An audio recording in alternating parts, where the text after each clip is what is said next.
கிறிஸ்தவ சிந்தனையாளரான Charles Colson என்பவர் இவ்வாறாக கூறினார். இன்று அநேக குடும்பங்களில் பரிசுத்த வேதாகமம் மேஜையை அலங்கரிக்கிற ஒரு அலங்கார பொருளாகவும் தங்கள் ஆவணங்களை பாதுகாக்கும் ஒரு பெட்டகமாகவும் பயன்படுத்தப்படுகிறது. அவைகள் ஆத்மாவுக்கு தேவையான ஆகாரத்தையோ வாழ்க்கைக்கு தேவையான பொக்கிஷத்தையோ தருவதற்காக பயன்படுத்தப்படவில்லை என்று. அருமையானவர்களே, இன்றைக்கு அநேக வீடுகளில் இந்த பரிசுத்த வேதாகமத்தை நல்ல கண்ணாடி அலமாரிகளில் வைத்து பத்திரப்படுத்துகிறார்கள். இன்னும் சிலர் அதற்கு நல்ல கலரான அட்டைகளை போட்டு அதை மெருகூட்டி அதை பார்க்க மிகவும் பளபளப்பாக வைக்கிறார்கள். தங்களை பார்க்கிறவர்கள் இவர்கள் கிறிஸ்தவர்கள் வேதத்தை என்ன அழகாக வைத்திருக்கிறார்கள் என்று சொல்ல வேண்டும் என்று சொல்லி அநேகர் அப்படிப்பட்டதான காரியங்களை செய்கிறார்கள்.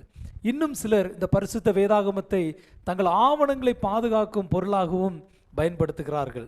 ஆதார் அட்டை, ரேஷன் அட்டை, லைசன்ஸ் போன்ற காரியங்களை இதனுள்ளாக வைத்து பத்திரப்படுத்துகிறார்கள். சிலர் காசு பணங்களையும் உள்ளே வைத்து பத்திரப்படுத்துகிறார்கள்.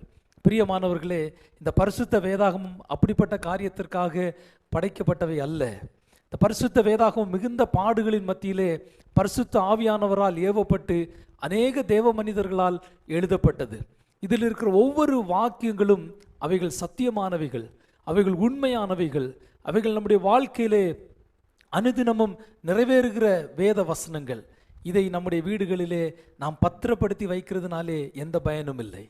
மாறாக அவைகளை திறந்து அதில் இருக்கிற ஜீவ வார்த்தைகளை நாம் வாசிக்க வேண்டும்.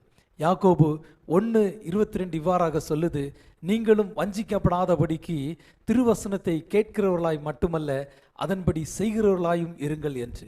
அருமையானவர்களே, இந்த வேத வசனத்தை நாம் ஒவ்வொரு நாளும் படித்து அந்த வேத வசனத்தின்படி நாம் செய்ய வேண்டும். அப்படி நாம் செய்யும்போது நம்முடைய ஆத்மாவுக்கு தேவையான ஆகாரம் இந்த வேதத்திலிருந்து நமக்கு கிடைக்கும். அதுவும் அல்லாமல் இந்த உலக வாழ்க்கைக்கு தேவையான சகல காரியங்களும் இந்த வேத வசனத்திலிருந்து நமக்கு போதிக்கப்படும். நாம் என்ன செய்ய வேண்டும், எப்படி நடக்க வேண்டும், எப்படி வாழ வேண்டும், யாருடன் என்ன பேச வேண்டும் என்று அநேக காரியங்களை இந்த வேத புத்தகம் நமக்கு கற்றுத்தருகிறது.